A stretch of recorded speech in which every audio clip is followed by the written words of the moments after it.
بسم اللہ الرحمن الرحیم۔ ناظرین السلام علیکم، میں آپ سب کو خوش آمدید کہتی ہوں۔ میری دعا ہے کہ آپ سب خیریت سے ہوں۔ ناظرین، کیا آپ جانتے ہیں کہ ہم بستری کا صحیح طریقہ کیا ہے؟ کس وقت ہم بستری کرنی چاہیے؟ ہم بستری کے لیے کون سا ماحول مناسب سمجھا جاتا ہے؟ اور کیا اندھیرے میں ہی ہم بستری کرنی ضروری ہے یا روشنی میں بھی جائز ہے؟ اسی طرح مباشرت سے پہلے اور بعد کن باتوں کا خیال رکھنا لازمی ہے؟ یہ سب سوالات عام ہیں، لیکن ان کے درست جوابات ہر کوئی نہیں جانتا۔ آج میں ان سب پہلوؤں کو اسلام کی تعلیمات کی روشنی میں آسان انداز میں بیان کرنے جا رہی ہوں تاکہ ہم سب کو واضح رہنمائی مل سکے۔ نمبر 1، دعا پڑھنے کی سنت۔ ہم بستری شروع کرنے سے پہلے وہ دعا پڑھنا نہایت ضروری ہے جو رسول اکرم صلی اللہ علیہ وسلم نے تعلیم فرمائی۔ یہ دعا نہ صرف شیطان کے شر سے حفاظت کا ذریعہ ہے بلکہ اس کے ذریعے اللہ کی رحمت اور برکت بھی شامل حال ہوتی ہے۔ اولاد کے نیک اور صالح بننے کی دعا بھی اسی لمحے قبول ہو سکتی ہے۔ اگر یہ سنت چھوڑ دی جائے تو ایک اہم تحفظ ہاتھ سے نکل جاتا ہے۔ اس لیے دعا کو ہمیشہ یاد رکھیں اور عمل کا آغاز اللہ کے نام سے کریں۔ نمبر 2، پردہ داری اور جگہ کا انتخاب۔ ہم بستری کے لیے وہ جگہ اختیار کی جائے جو مکمل طور پر پرائیویسی فراہم کرے۔ ایسا نہ ہو کہ کسی کو آواز سنائی دے یا کوئی دیکھ سکے۔ اگرچہ برہنہ ہونا جائز ہے، لیکن حیا اور پردہ داری کا خیال رکھنا بہتر ہے۔ چادر اوڑھ کر یا ہلکے کپڑوں کے ساتھ مباشرت کرنا زیادہ مناسب ہے۔ مکمل برہنگی کو پسندیدہ نہیں سمجھا گیا کیونکہ ادب اور حیا کا تقاضا یہی ہے کہ ستر کا لحاظ رکھا جائے۔ نمبر 3، بیوی کو آمادہ کرنا۔ شوہر کی ذمہ داری ہے کہ وہ بیوی کو ذہنی و جسمانی طور پر ہمبستری کے لیے تیار کرے۔ اچانک اور زبردستی کا رویہ عورت کے لیے اذیت اور تکلیف کا باعث بن سکتا ہے۔ پیار بھرے کلمات، نرمی، بوس و کنار اور محبت آمیز باتیں عورت کے دل کو خوش کرتی ہیں اور اس کے جذبات کو جگاتی ہیں۔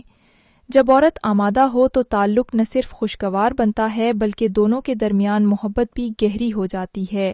نمبر 4، قدرتی پوزیشن۔ اسلام نے میاں بیوی کے لیے وسعت رکھی ہے کہ وہ رضامندی سے مختلف طریقے اختیار کریں۔ عام طور پر مرد کا اوپر اور عورت کا نیچے ہونا سب سے موزوں اور آرام دہ سمجھا جاتا ہے کیونکہ یہ فطری ہے اور دونوں کو سکون دیتا ہے۔ البتہ اگر دونوں چاہیں تو دیگر پوزیشن بھی اختیار کی جا سکتی ہیں، بشرطی کہ وہ غیر فطری نہ ہوں اور کسی قسم کی جسمانی یا ذہنی تکلیف کا باعث نہ بنے۔ نمبر 5، جسمانی قربت کے انداز۔ مرد کے لیے بیوی کے جسم سے محبت کا اظہار کرنا جائز ہے۔ گلے لگانا، بوسہ دینا، چہرے یا جسم کے پاکیزہ حصوں کو چومنا محبت کی علامت ہے۔ یہ صرف جسمانی لذت نہیں بلکہ جذباتی وابستگی کا اظہار ہے۔ البتہ ان مقامات سے پرہیز لازم ہے جنہیں شریعت نے منع فرمایا ہے۔ یہ تعلق اصل میں میاں بیوی کے درمیان محبت اور قربت کو بڑھانے کے لیے ہے۔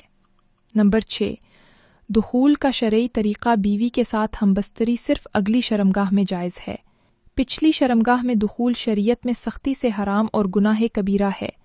قرآن میں عورت کو کھیتی کہا گیا ہے اور کھیتی وہی جگہ ہے جہاں سے نسل آگے بڑھتی ہے، اس لیے اللہ تعالیٰ نے اجازت بھی اسی جگہ تک محدود رکھی ہے۔ اس حکم کی خلاف ورزی کرنے والا نہ صرف گناہ کرتا ہے بلکہ اللہ کی ناراضگی مول لیتا ہے۔ نمبر 7، کھڑے ہو کر مباشرت۔ شریعت میں کھڑے ہو کر مباشرت کو پسندیدہ نہیں سمجھا گیا۔ اس کی وجہ یہ ہے کہ یہ انداز جانوروں سے مشابہ ہے اور اس میں وقار و سکون نہیں رہتا۔ اس کے علاوہ یہ طریقہ عورت کے لیے تکلیف دہ بھی ہو سکتا ہے۔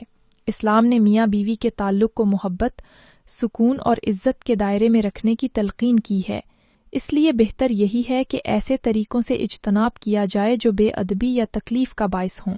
نمبر 8، غسل کا حکم۔ جب میاں بیوی کا عضو ایک دوسرے کے اندر داخل ہو جائے، چاہے منی خارج ہو یا نہ ہو، غسل فرض ہو جاتا ہے۔ صرف دخول ہونا کافی ہے، انزال کا ہونا شرط نہیں۔ اس حکم سے معلوم ہوتا ہے کہ اسلام پاکیزگی اور طہارت پر کتنا زور دیتا ہے۔ اس لیے مباشرت کے بعد نماز یا دیگر عبادات سے پہلے غسل کرنا لازمی ہے تاکہ جسمانی اور روحانی پاکیزگی حاصل ہو۔ نمبر 9، مکمل برہنگی سے پرہیز۔ ہمبستری کے وقت دونوں کا بالکل ننگا ہو جانا مکروہ اور ناپسندیدہ عمل ہے۔ بہتر ہے کہ ہلکی چادر یا کپڑا اوڑھا جائے تاکہ ستر کا لحاظ رہے۔ اسی طرح اندھیرے یا کم روشنی میں مباشرت کو زیادہ بہتر سمجھا جاتا ہے کیونکہ اس میں حیا بھی ہے اور سکون بھی۔ مکمل بے پردگی کا انداز جانوروں کی مشابہت پیدا کرتا ہے، اس لیے اسلام نے پردہ داری اور حیا پر زور دیا ہے۔ نمبر 10، مختلف طریقوں کی اجازت۔ اسلام نے میاں بیوی کو اس بات کی اجازت دی ہے کہ وہ لیٹ کر، بیٹھ کر یا کسی بھی فطری انداز میں ہمبستری کر سکتے ہیں، بشرطے کہ عورت کو اذیت نہ ہو۔ اس وسعت کا مقصد یہ ہے کہ میاں بیوی ایک دوسرے کے ساتھ سکون اور راحت پائیں۔ البتہ پچھلی شرمگاہ میں دخول کو ہمیشہ کے لیے حرام قرار دیا گیا ہے۔ یہ عمل غیر فطری بھی ہے اور اللہ کے حکم کی خلاف ورزی بھی، اس لیے اس سے سختی کے ساتھ اجتناب ضروری ہے۔ ناظرین، یہ 10 اصول محض الفاظ نہیں بلکہ اسلامی رہنمائی ہیں جو ہمیں میاں بیوی کے تعلق کو پاکیزہ رکھنے کا طریقہ سکھاتی ہیں۔ اگر ان پر عمل کیا جائے تو نہ صرف جسمانی سکون حاصل ہوتا ہے بلکہ روحانی ترقی اور اللہ کی رضا بھی نصیب ہوتی ہے۔ اگر آپ کو آج کی یہ ویڈیو پسند آئی ہو تو ہمارے چینل کو سبسکرائب کرنا نہ بھولیں۔ اب اجازت چاہتی ہوں۔ اللہ آپ سب کا حامی و ناصر ہو۔